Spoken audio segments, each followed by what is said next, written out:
Celebrations on the eve of independence. New teachers' houses for rural primary school.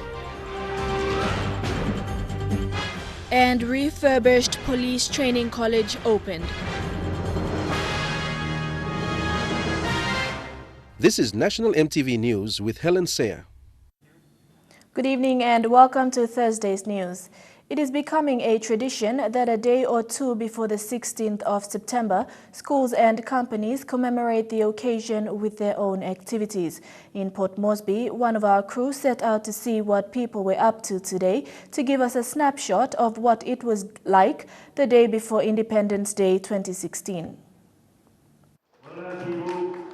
The day started with the management and staff of Coca-Cola Amatil Port Moresby, who commemorated the occasion with the raising of the flag.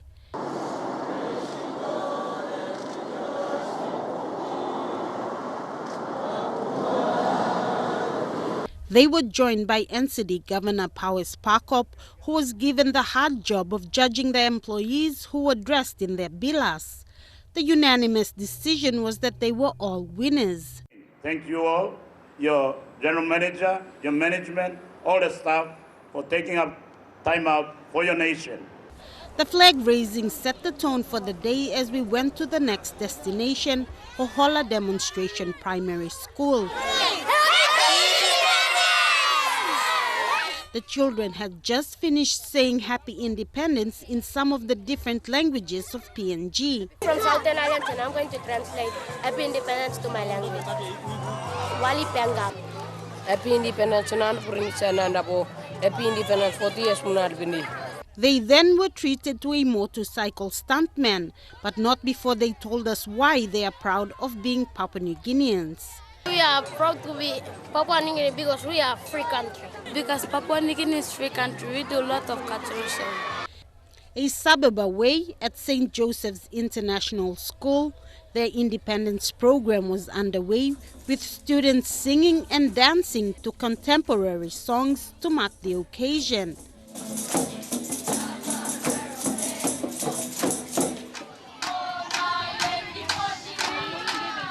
We then traveled to Porebada village, Central Province, where something interesting was happening.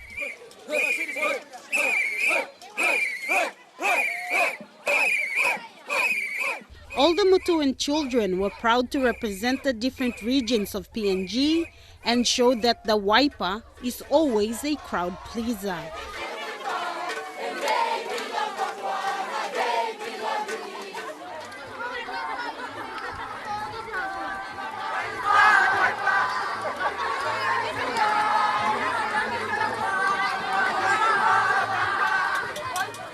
Sarah Aupong, National EMTV News. Residents in the nation's capital also joined in the National Day festivities at the Paga Hill Ring Road.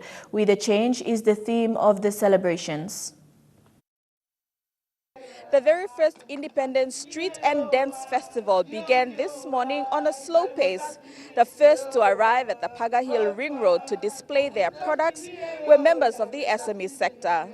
I'm here to showcase The Rack, which is a label that my partner and I just started. What I've basically done here is incorporated designs from all over Papua New Guinea. I decided to choose the Bird of Paradise, and we've got the kundu and we've got the necklace. Members of the public began arriving in numbers in their national colors just before midday. There was plenty to see with the array of fine arts showing various inspirations and use of painting instruments. Okay, we're selling tops, mostly female tops, t-shirts for men, and singlets, printed, screen printed, so she does the screen printing. I am so proud to be a Papua New Guinean, and this independence, I'm so excited to show my skills and talents, just to promote who I am. Well, I could never be from any other country apart from PNG. I'm a proud Papua New Guinean, and yay, happy 41st independence, PNG. Service providers were also present, including a team from the Pacific International Hospital, St. John's Ambulance, and others. There were traditional dances as well as a live stage performance by Mary Natera.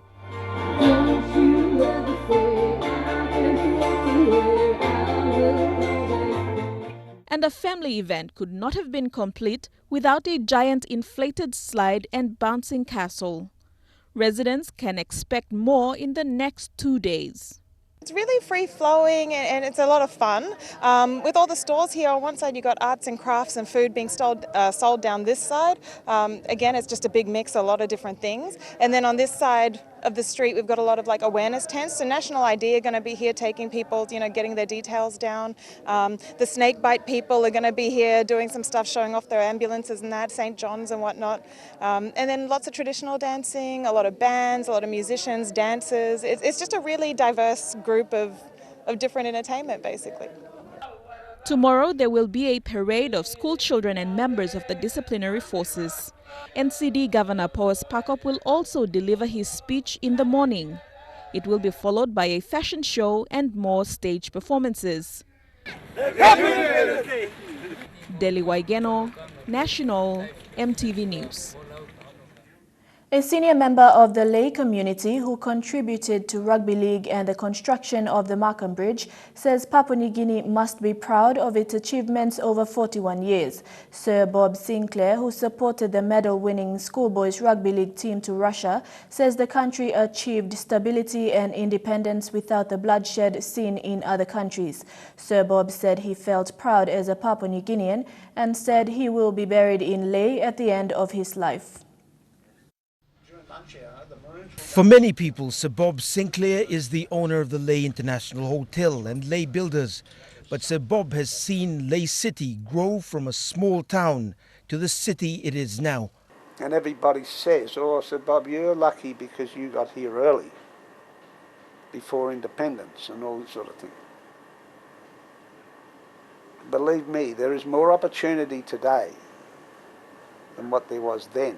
As a builder, he came from Australia in the 1960s. He laid the concrete for the country's longest bridge over the Markham River.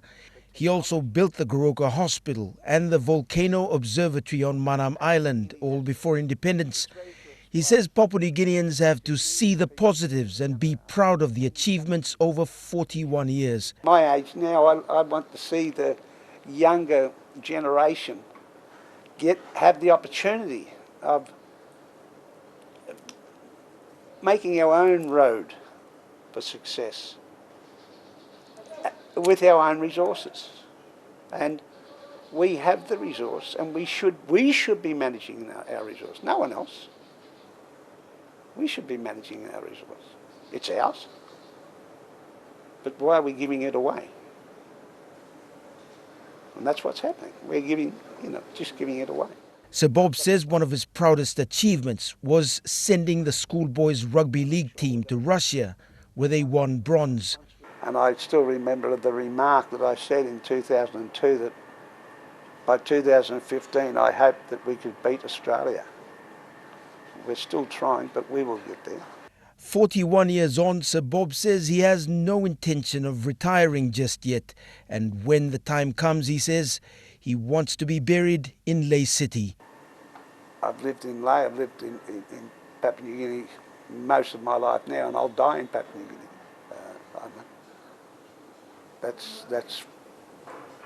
I'm not going anywhere. Scott Waide, National EMTV News, Lae. On the eve of PNG's independence, Justice John Logan of the Federal Courts of Australia reflected on the importance of the rule of law for the nation.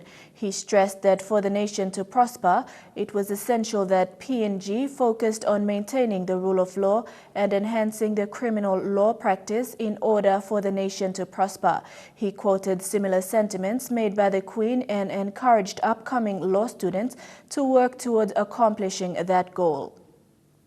What Her Majesty also said when she opened the court complex was that if the people of Papua New Guinea were to prosper,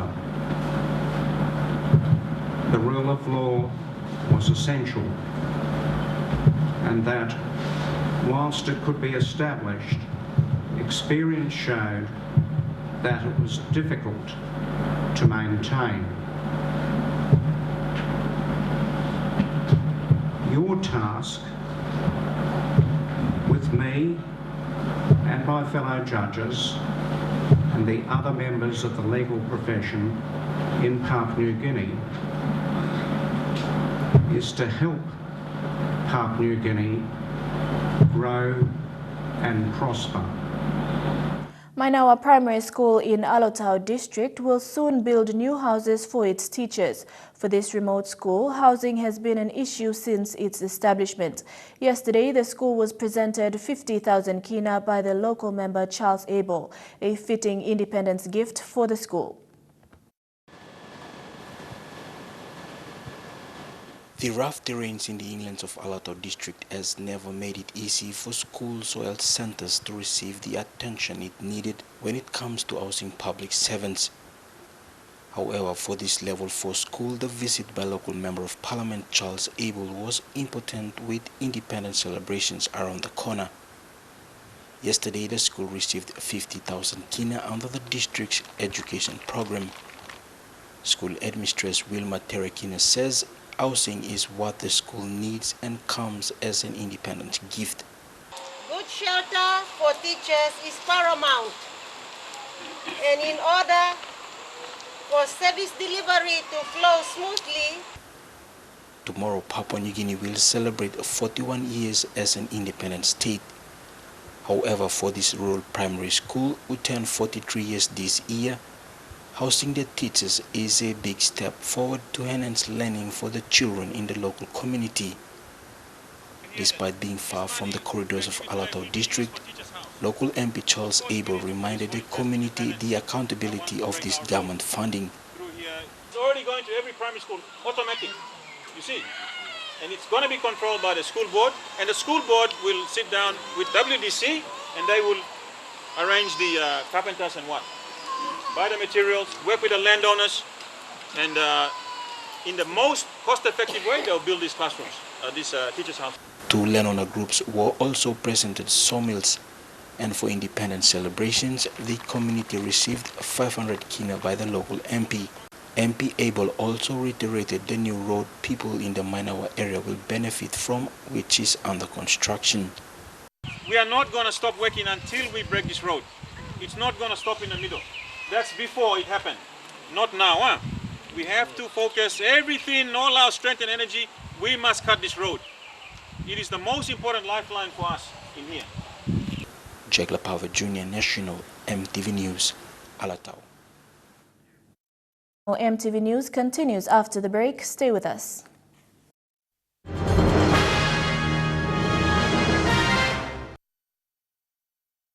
Welcome back. Lay police have caught 2 suspects allegedly involved in an armed robbery at Bulolo earlier this month. The 2 suspects were part of a gang that held up a shop owned and operated by foreign nationals. The suspects were dressed in police uniform and served a fake search warrant to the shop owners before robbing them. The suspects escaped Lay in a Land Cruiser with more than 15,000 kina in cash.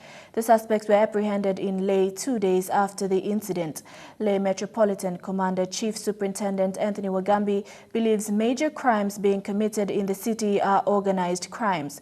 The suspects were taken back to Bulolo, where they were arrested and charged. After almost 12 years of irregular training for cadets at Bomana Police College, today a 4.8 million kina detective training school was opened, thanks to the Australia-Papua New Guinea Police Partnership, which saw the opening of accommodation facilities and training center at the police college. The facilities will be fully utilized in 2017. Commissioner Gary Bucky and the Australian Federal Police Assistant Commissioner Scott Lee witnessed the opening of the facilities. Since 2013, the Australian Government and the AFP under the PNG APP has worked extensively with the PNG Government, Commissioner Bucky and the RPNGC to undertake a range of policing equipment and infrastructural projects that have totalled in excess of 37 million kina over that time. So I think this is one of the final parts of that project, which has been extremely beneficial, hopefully, for the RPNGC. Detective training at the Bomana Police College has not been very active because of rundown and condemned buildings.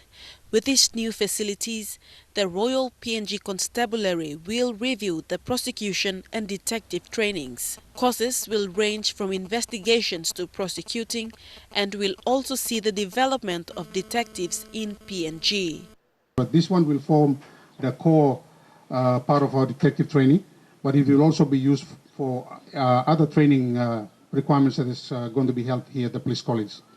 So the primary focus is on detective training throughout the Royal Public Constabulary, and I would sincerely like to see that come 2017 that we go back to what it used to be, where we schedule detective training programs, and the courses are run constantly and continuously over the year that we know that have been missing out.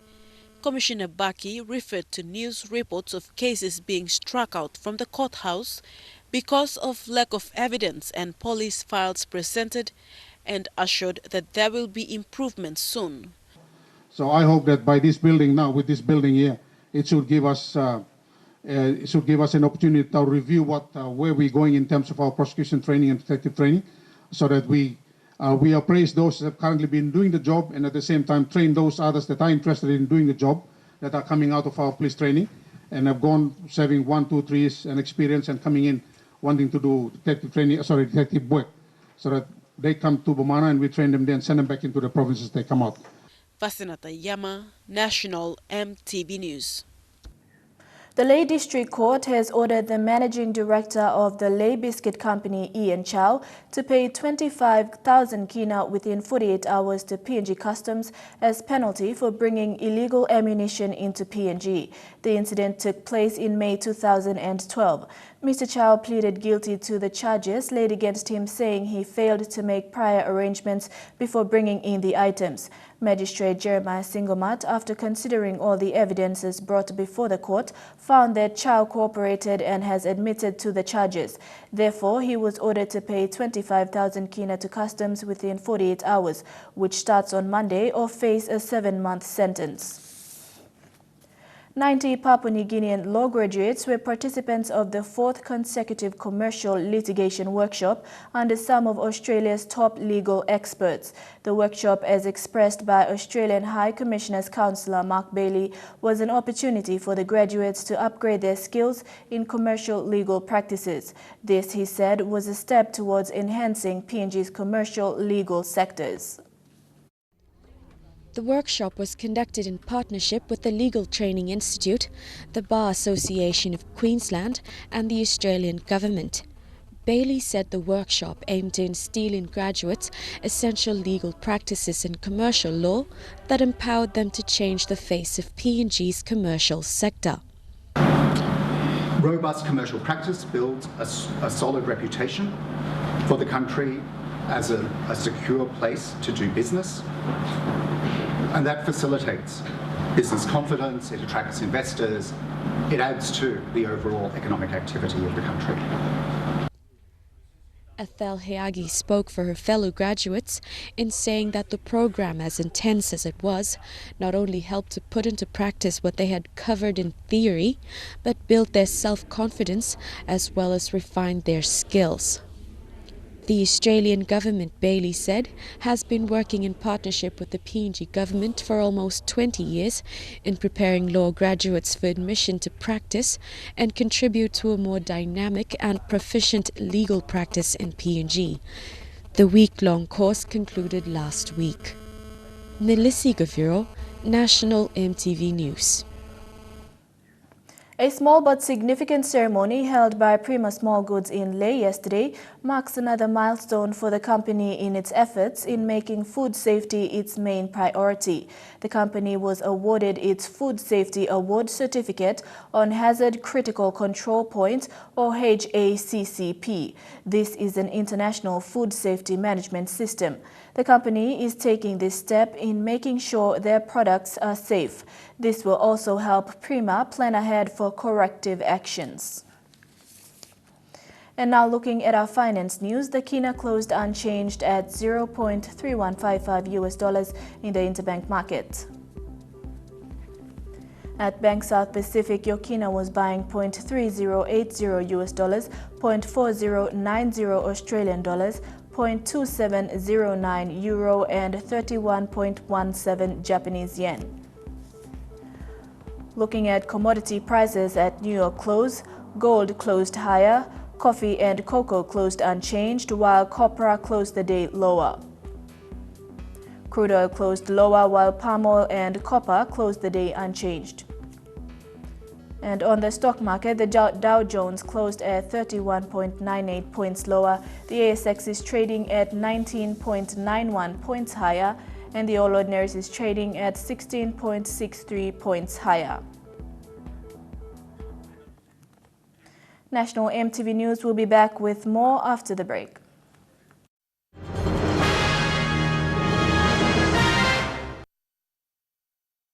Welcome back to the news.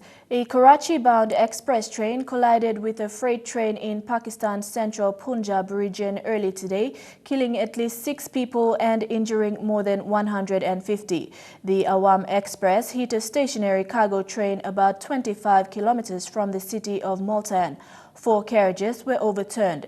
Emergency response was delayed due to Eid holidays in Pakistan, a mainly Muslim nation of 190 million people.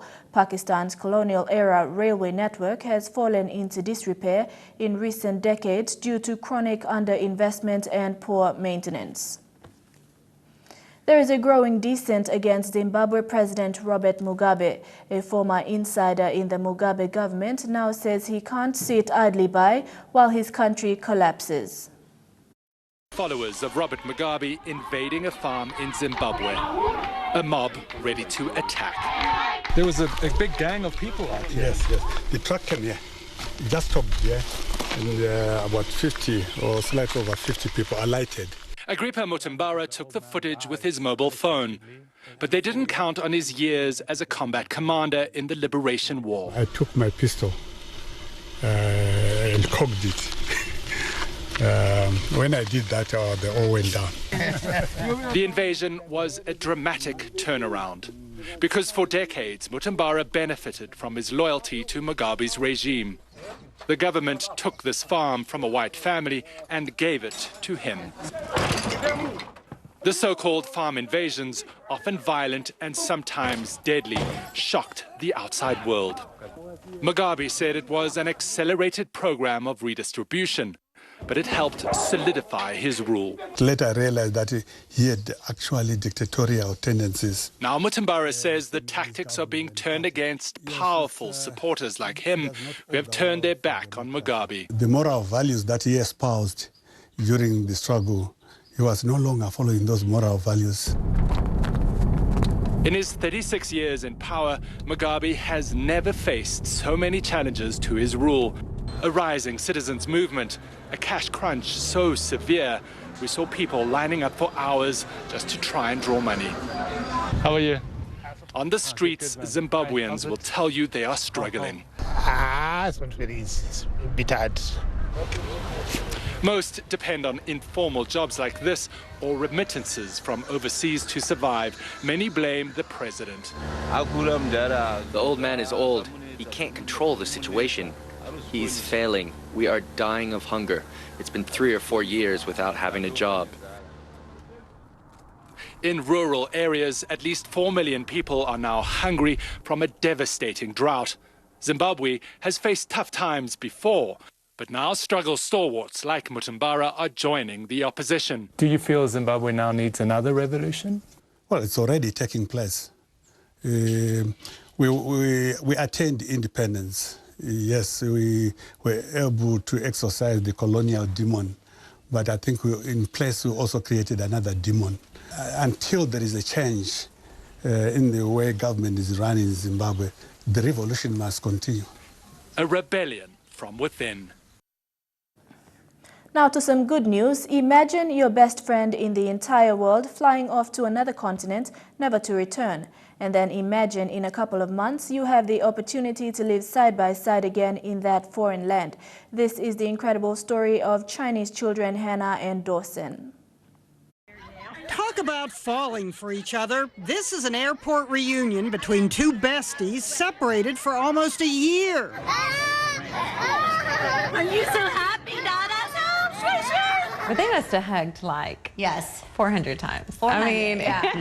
they kept hugging and getting so giddy that they fell over. The kids, Dawson and Hannah, used to be called Dada and Shui Shui back at their orphanage in China.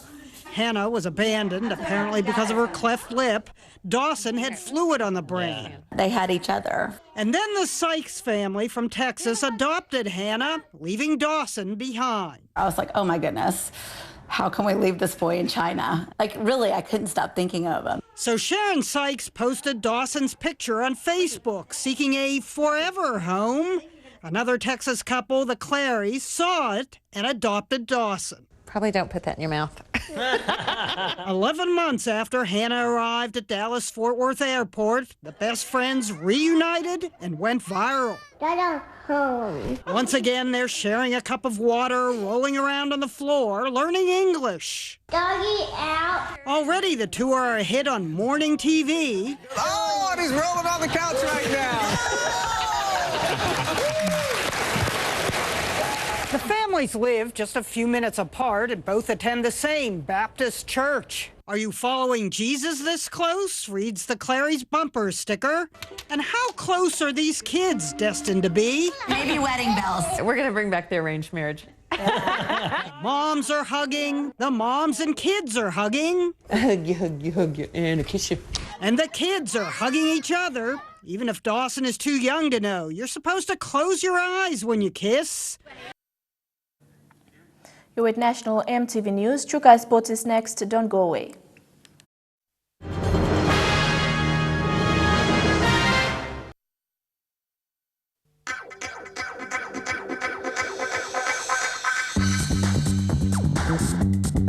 Chukai Sports.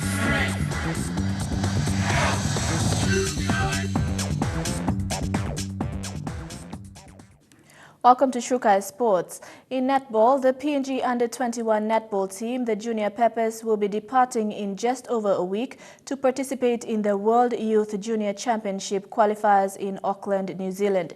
With the assistance of senior national team coach Unaisi Rakora, the team is hoping to be one of the 3 countries in the region to qualify to the World Cup in Botswana in 2017.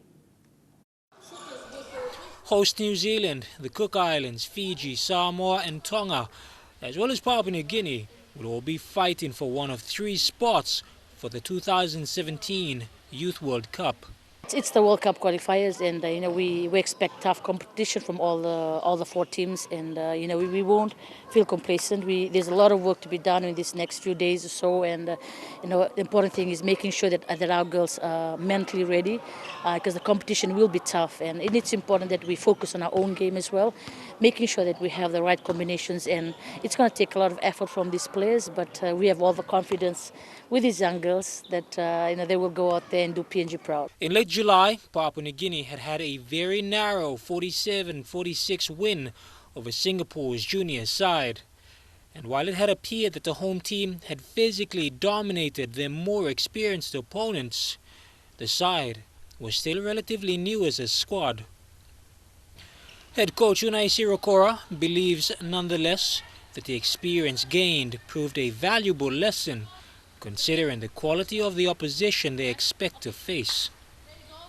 Very impressed with the performance of our local girls, and we need more competition like that, for build-up matches, and that is why it's important that these couple of days we're hoping to get in the Peppers just to have a run with the under-21 girls, and we're going to finalize, name the final 12, possibly not today or tomorrow morning, will be released to the media. So once there is a release, then we're able to have 1 or 2 games with the Peppers before we leave. Shooter Jeffet Tulapi and goal attack Serena Abigail Ovia will provide a boost of international experience. Both women are part of the current senior national team setup, as well as defender Courtney Abel, who will be joining the squad soon, and their presence will steady this young side. They've got a lot of experience, and we are glad to see that even at training they're taking leadership and taking ownership of that, and helping their sisters, prepare for this World Cup qualifiers. The finalized team will be announced over the coming days, with the team traveling a day before the competition commences next weekend. Jeremy Moggy, National EMTV Sports. Reigning PNG national snooker champion Du Fong arrived in Port Moresby from KVN to defend his title. The 8-time champion aims for his 9th consecutive title as the 2016 BSP Major National Snooker Championships queued off yesterday. Fong was accompanied by last year's BSP Minor Snooker title winner and younger sibling Monty, Stallone, and dad Harry Fong. Last year's runner-up and current PNG Player of the Year Marcus Ning will again be the main obstacle to De Jong winning his 9th title. There are 40 players nominated to participate in this year's title. Minor title winner Marcus Raman has been granted an automatic entry into the major titles. A briefing was held yesterday at the Lamana Q Club where draws were done and the first matches were played. Matches will be played at the Lamana Q Club, Laguna Hotel and Aviat Club. Elijah Lavet, National MTV Sports. Fiji and Papua New Guinea will meet in the inaugural Oceania Rugby Union Women's Championship in Suva on 5th November with the winner to keep their World Cup 2017 dreams alive. The absence of a regional women's 15s pathway and the need to determine an Oceania team for the Women's Rugby World Cup 2017 qualification process has led to the introduction of this event. The 2016 tournament will be contested between host Union Fiji and Papua New Guinea, with Australia and New Zealand having already qualified for the WRWC 2017 in Ireland by their top 7 ranking from the last edition in 2014. Papua New Guinea is expected to draw on eligible players from Australia to boost their quest to participate in the Women's Rugby World Cup. However, Fiji will be difficult to beat at home following the noticeable development of women's rugby in the country, highlighted by the growing stature of the Fijian Sevens team. The winner of this one-off match at ANZ Stadium in the Fijian capital will take their place alongside 2 Asian teams in the final qualifying event for the WRWC 2017 in Hong Kong in December. The top 2 sides from this tournament will compete the 12-team lineup in the World Cup, which runs from the 9th to the 26th of August 2017. Elijah Lavet, National MTV Sports. Chukai Sports continues after the break. Stay with us. Chukai Sports. Welcome back. Team Central will participate in 22 sporting codes at the PNG Games. That's from Kila Dick, the team manager, who was aiming to get Team Central to participate in all 24 codes. And with the deferral of the Games to March next year, preparations are now underway. Team NCD General Manager Kila Dick in a recent interview said the team has been pushing to have all 24 sporting codes come March next year, but will end up only participating in 22 different codes. He said this is due to officials not cooperating and coming forward, even showing interest in responding back to the sports desk, therefore missing out on 2 codes, which are softball and soccer. There are a couple of sports that I think we need to review. One is soccer, Australian rules, and softball men's. Softball men's have not come to us at this stage. Soccer also have not come to us at this stage whether they should or they should not take part, but there have been poor performances as far as records are concerned. He said team selections for each code have already been done and the progress is going well. Meanwhile, with the games being deferred, the team will continue to carry out fundraiser drives in order to reach their target, a budget of 2 million kina, so that all team officials and athletes are cared for while in Kimbe. There is no second or third medals. We've got to win the gold medal, regardless what it takes. So I'm sure that there is a opportunity for all these athletes and all these players in different sports. They've been given the challenge to the coaches and the managers and manageresses that there is no second fiddle to no provinces. We have to be the #1 team. Mr. Dick said logistics in Kimbe Town will be a challenge for the team as all available transport and including accommodation have been fully booked. Godwin Eki, National MTV Sports.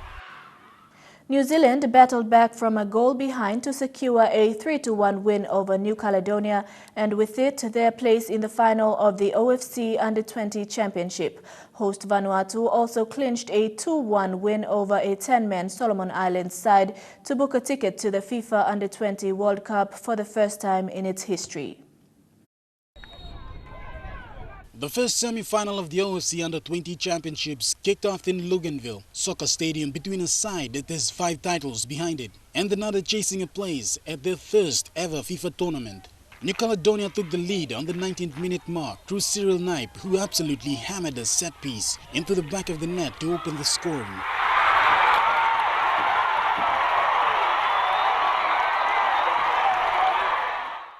The celebrations against New Zealand were short-lived as an organized attack 4 minutes later saw Moses Dyer beat the defender and struck past Yulil.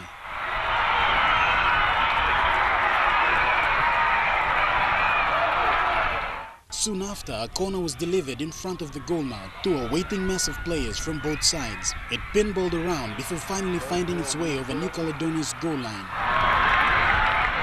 In the 71st minute, New Zealand all but sealed their place at Korea 2017 when another own goal sent them 3-1 up.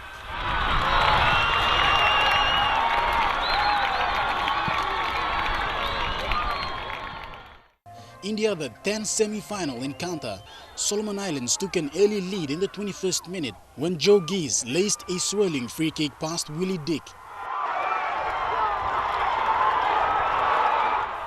However, Vanuatu drew level when Godin Tenene, picked out by a beautiful ball towards the back post, buried his half volley past Desmond Tutu.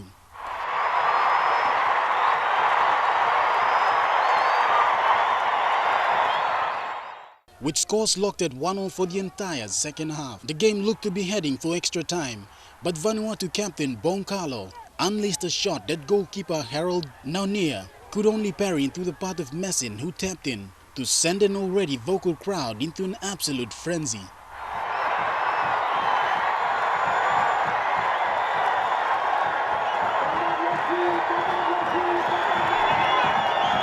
While the victory sparked wild celebrations in Port Vila, the Vanuatu team won't have long to enjoy it, as they must regroup for the chance to claim a regional crown when they take on New Zealand in the OFC Under-20 Championships final on Saturday.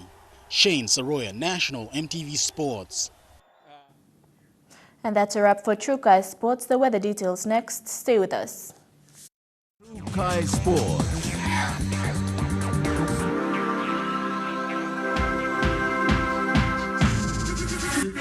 True Kai Sports. The weather details are proudly brought to you by Dulux Weather Shield. Worth doing with Dulux.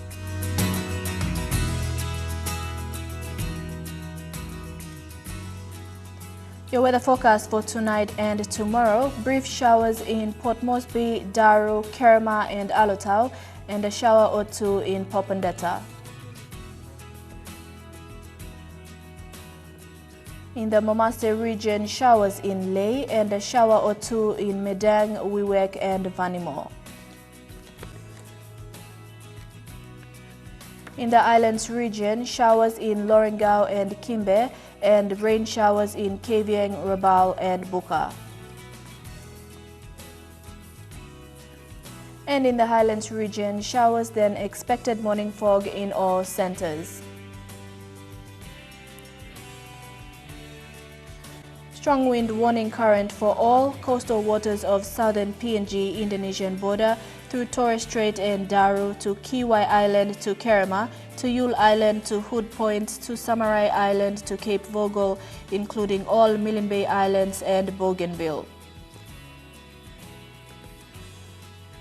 Waters of southern PNG Indonesian border through Torres Strait and Daru to Kiwai Island, to Kerema, to Yule Island, to Hood Point, to Samarai Island, to Cape Vogel, and with waters of eastern and western Milne Bay Islands, seas of 2.5 to 3 meters. Waters of Cape Vogel to Finchhafen through Vitiaz Strait, CSE Island to Long Island, and with waters of New Island to New Britain, seas of 0.5 to 1.5 meters.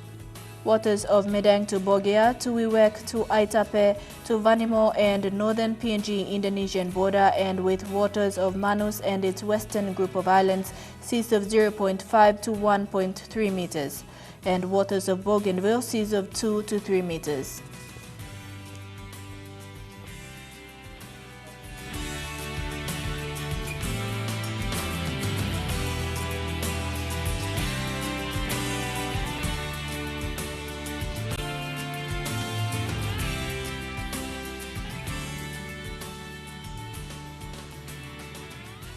Ocean forecast for PNG areas: Coral Sea, seas rough with east to southeast winds at 25 to 34 knots. Solomon Sea, seas moderate to rough with east to southeast winds at 20 to 34 knots.